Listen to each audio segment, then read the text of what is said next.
Hey there, it's Dusty Thunder with a spicy Reddit story for you. Title of this one is Am I the Astronaut for saying my step-granddaughter needs to be taking over the housework since school is out and she's 16. This is a burner account. I don't think I'm an asshole, but my daughter-in-law says I am. You know, when an OP opens up with I don't think I'm an asshole, normally they are. I'm 70 female. That's right, 70 female. I let my eldest son, 51, and his second wife, female 41, move into my home after my son had to sell his small furniture stores at a liquidation price because big box stores took away his business. They eventually had to file for bankruptcy and sell the home my son had bought while married to his first wife that passed away.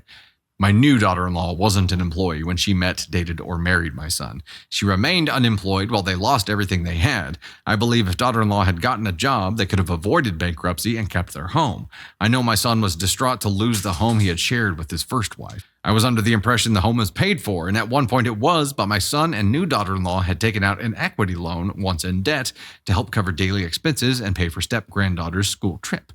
My new daughter-in-law has a 16-year-old daughter. I let the daughter move in as well. The kid seems lazy to me. She didn't do anything but go to school when it was in and has been out on summer break for a month now. My son and his wife are both working and I still work part-time helping a family friend. I do not charge them rent, utilities, or food costs. I tell them to save their money. I paid off the remaining loans so my son's credit wouldn't tank. My son pays for their phones and phone plans and basic needs like hygiene items. I think my step-granddaughter needs to be taking over the majority of the housework since she's home all day. Last Tuesday, I told her the trash needed to be taken to the big cans and those pulled to the road for the next day of pickup.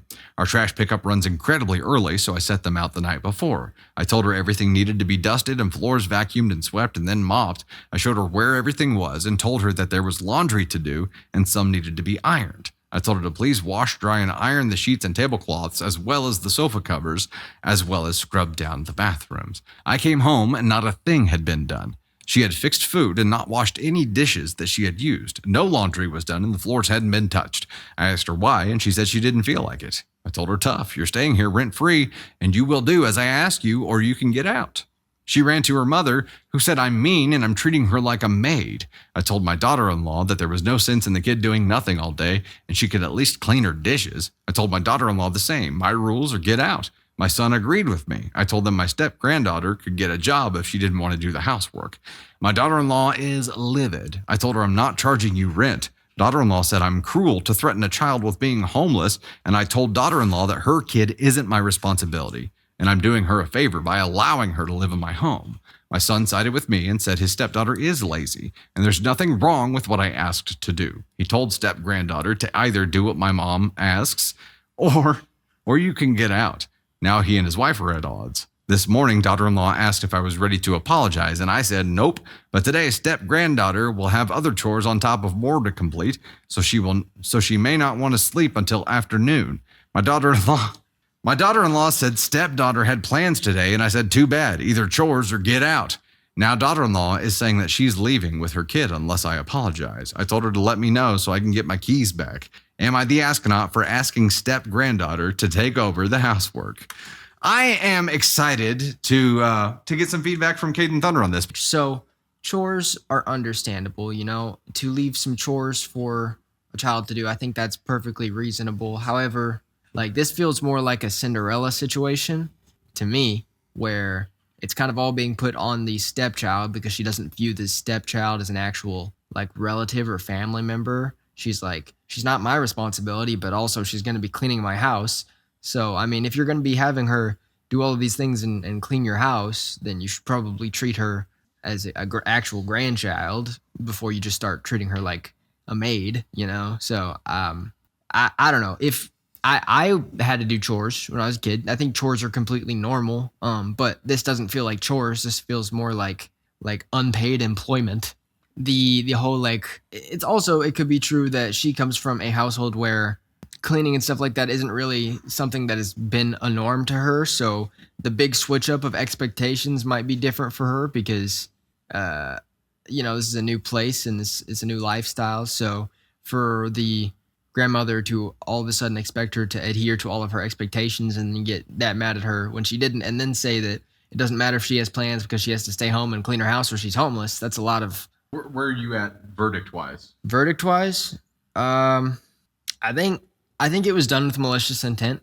I don't think it was a mistake. I believe she thinks she's in the right, but I believe she thinks she's in the right because she doesn't give two shits about the daughter-in-law or her child. So I think it's ASCON 1 behavior because it's done with malicious intent. It's done to cause emotional harm, I feel like. Like, yeah, she probably believes she's right and the hero of her story, but at the same time, it sounds like she doesn't like his new wife for whatever that reason may be. And she said a lot of keywords in this story that kind of alienates the wife and the grandchild from the family. And I believe she just doesn't like them, doesn't consider them family, and doesn't, I don't know. It just feels malicious. I'd say ASCON 1. I mean, expecting the child to do chores is one thing. And I'm not saying that it's ASCON 1 because the child has chores. It's not what I'm saying. But the way that she is treating these people seems like ASCON 1B. I don't know. You know where I'm at? Where are you at? I'm right here. Everyone sucks here? Everyone sucks here. This is a collision of worldviews, right? So you've got a grandparent with an old school mentality that is you get up, you do your work, you earn your keep here, and there's nothing wrong with doing that to your own family. Imposing it on someone else's family without discussing it first is a big deal, right? Then you've got the kid who has a completely different worldview because they've experienced something totally different, and instead of being willing to like even clean up after themselves, we're just like, no, this, I didn't feel like it. Her mom is obviously bucking against everything. Dad isn't sticking up for his daughter at all, or his wife at all, or being a mediator here at all. He's just taking his mom's side or his dad's side. Is it mom or dad? The dad sucks too. He's just jumping on his parents' side. Like, everybody sucks here because no one is communicating. They're just at odds. This is just a battle. That's true. It's differing worldviews this situation could easily be resolved with some communication, but instead of communicating, they're all just like making demands on each other. Do the chores or get out. Like, okay, well, that's brand new. That's kind of a shock to the system. Yeah. We need to ease through that. We need to communicate through that. We need to take bite-sized approaches to this, and it's not any of that. Everybody is at an extreme opposite viewpoint from the other person, and none of them are willing to even talk about it. They're just pissed. If that's your approach, that's fine. Well, enforcing that after the fact instead of communicating it ahead of time and be like, I want you to understand, if you live here, this is how it's going to be, and everybody being like, yeah, we're on the same page. Instead, everything's being enforced after the fact. Everybody's pulling their play in response to someone else's play. Yes, and the child's not in the right for saying, I don't feel like it. Like, obviously not. But you know what I think happened there? I think mom was like,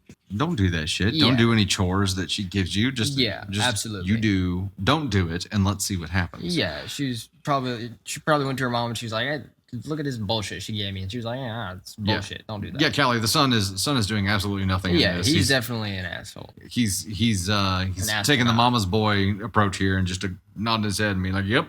Yeah. You don't like it, you gotta go.